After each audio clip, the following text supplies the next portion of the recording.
Saudara Insinyur Basuki Cahayapurnama MM sebagai tersangka dengan Pulau Sukses.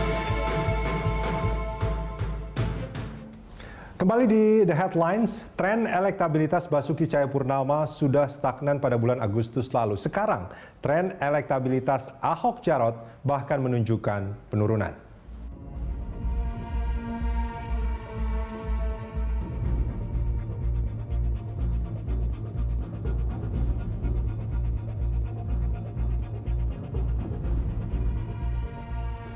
Iya, Pak Sumarno, ini kalau kita melihat hasil survei dari beberapa lembaga survei, ini kan menarik sebetulnya, perbedaannya luar biasa. Kalau dari KPUD sendiri memang tidak ada kewenangan untuk mengatur supaya lembaga-lembaga survei ini lebih bisa berintegritas, lebih kredibel seperti itu, nggak bisa ya, Pak Sumarno? Ya, ada ketentuan dalam peraturan KPU itu bahwa lembaga survei yang akan melakukan kegiatan survei terkait pilkada itu harus mendaftarkan diri ke KPU. Jadi mereka harus menjelaskan selain struktur organisasinya, pengurusnya, itu juga metodologinya seperti apa.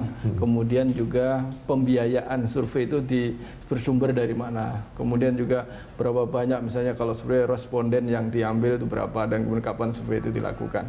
Dan juga ada ketentuan bahwa survei itu memang harus objektif, kemudian juga bisa dipertanggungjawabkan dan bersifat memberikan pendidikan kepada masyarakat, pendidikan politik pada masyarakat. Memang ada ketentuan-ketentuan dan kami juga sudah mengundang sejumlah lembaga survei untuk mensosialisasikan aturan KPU itu. Dengan hasil yang perbedaannya sangat signifikan, itu tidak ada kecurigaan, Pak Sumarno?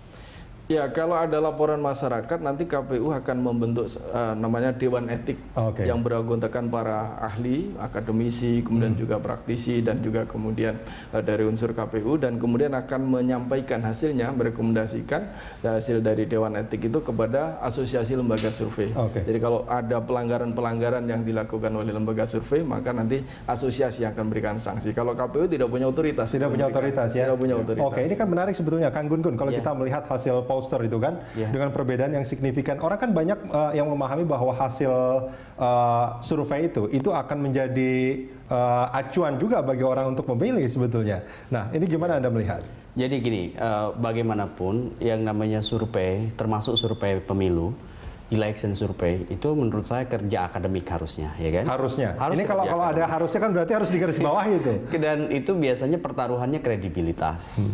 Oleh karena pertaruhannya kredibilitas, maka sebenarnya hasil yang kemudian dihasilkan dan dirilis ke publik itu kan harus dia pertanggungjawabkan. Saya setuju bahwa harus ada pembenahan-pembenahan, tetapi memang bukan dilakukan oleh KPU, melainkan oleh asosiasi profesi.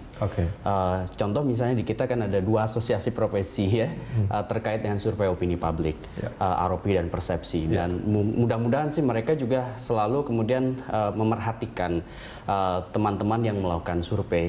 Tetapi lebih dari itu sebenarnya kembali pada si pensurvei ya, atau lembaga atau institusi survei, karena bagaimanapun mereka menurut saya jangan hanya terjebak pada pragmatisme dalam konteks pemenangan, tetapi juga ada satu produk yang akan diperhatikan oleh yang lain, karena kan survei itu sangat mudah di cross check juga oleh survei yang lain. Kalau ada keberbedaan yang sangat signifikan, maka kita udah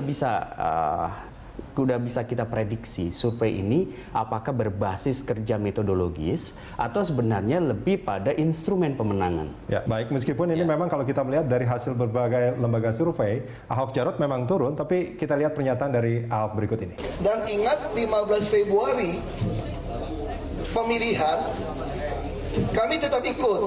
Jadi tolong para pendukung kami tetap datang ke TPS untuk memenangkan kami 1 putaran. Itu yang kita harapkan. Sehingga ini akan menunjukkan sebuah proses yang baik untuk negara kita. Saya kira.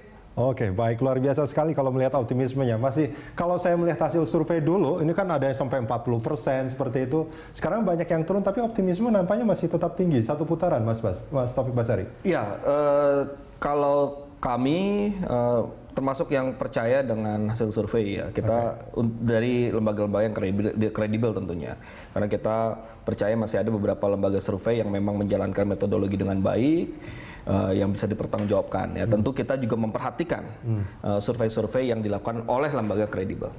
Nah, yang kedua, Lembaga kredibel yang di apa namanya masih dipegang oleh tim ses itu hasilnya berapa sekarang? Nah, itu dia. Saya mau masuk ke situ. Sebenarnya kalau dibilang turun signifikan tidak, tapi lebih tepatnya stagnan. Ya, stagnan karena masih di dalam margin error. Ada beberapa macam-macam ya. Kita tapi tidak akan buka kajian kita. Tapi yang jelas kalau kita lihat masih stagnan. Stagnan artinya harapan kita itu melonjak, tapi masih di sekitar angka itu. Nah, cuma kita cukup yakin bahwa masih ada peluang yang cukup besar bagi Pak Ahok dan Pak Jarot di dalam beberapa waktu ke depan ini, karena kita juga lihat komposisi pemilih itu kan juga berbeda-beda. Memang ada beberapa angka yang menunjukkan pasti tidak akan memilih Pak Ahok dan Pak Jarot secara solid, tidak akan mungkin bisa bergerak. Ada juga yang solid, tidak akan mungkin berpindah dari dukungan kepada Pak Ahok dan Jarot. Dan ada yang masih memungkinkan berpindah, dan ada juga yang swing voters. Nah, ini yang akan kita perhatikan ya. Tentu setelah pasca penetapan tersangka ini, kita masih menunggu beberapa hasil survei. Ya, Partai Nasdem sendiri juga melakukan survei dengan bekerja sama dengan lembaga survei yang kredibel. Kita survei sampai ke tingkat kecamatan dengan metodologi tertentu.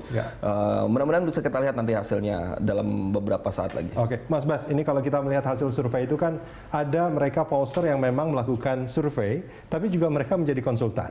Nah, bahkan ada, ini sebetulnya omongan di kalangan wartawan juga, bahwa kalau ada misalkan undecided itu yang begitu besar, ini rasanya aneh sebetulnya. Ini pollster lagi jualan sebetulnya. Nah, ini gimana Mas Bas melihatnya? Yang penting hati-hati, surveyors di Amerika Serikat semuanya salah. Meramal Hillary menang 6%, rata-rata ternyata yang menang Trump ya. Itu saya kira sebagai warning sign harus dicermati oleh kita semua ya. Saya kira kalau soal survei itu kan sebatas angka-angka saja. Yang lebih penting saya kira sekarang narasi seorang Ahok atau Baja sudah menunjukkan sebetulnya cerita yang dominan dalam perebutan atau konsentrasi Pilgub Jakarta. Kebetulan memang dominan sebagai tersangka dan sebelumnya ya. Yang dua ini kalau saya menilai ya, itu agak low key dalam pemberitaan di news media ya. Saya nggak bilang medsos ya. Low key itu artinya porsinya nggak banyak. Memang mereka bicara soal isu-isu yang cukup menarik. Tapi terakhir pada main silat itu. Iya, itu salah satunya. Si Pitung. Saya kira seperti nomor 3 ya, itu ngomong banyak soal pendidikan karena pengalaman Anies Baswedan sebagai Mendiknas ya. Lalu nomor 1 itu banyak menampilkan aura, belum substansi. Ya, banyak aksi. Ya, dari moshing, lompat segala macam ya, sampai silat itu. Jadi mereka masih kecil porsinya, relatif kecil dibandingkan dengan Baja. Baja itu bad news is good news. Ditolak-tolak itu jadi bagus. Ya. Publik, audiens itu melihat makin simpati. Apalagi ketika publik tahu bahwa yang melakukan penolakan bukan warga setempat. Bukan warga setempat. Jadi narasinya lebih menarik buat publik, buat audiens yang mengikuti news media. Pak Sumarno, sedikit saja sebelum kita jeda.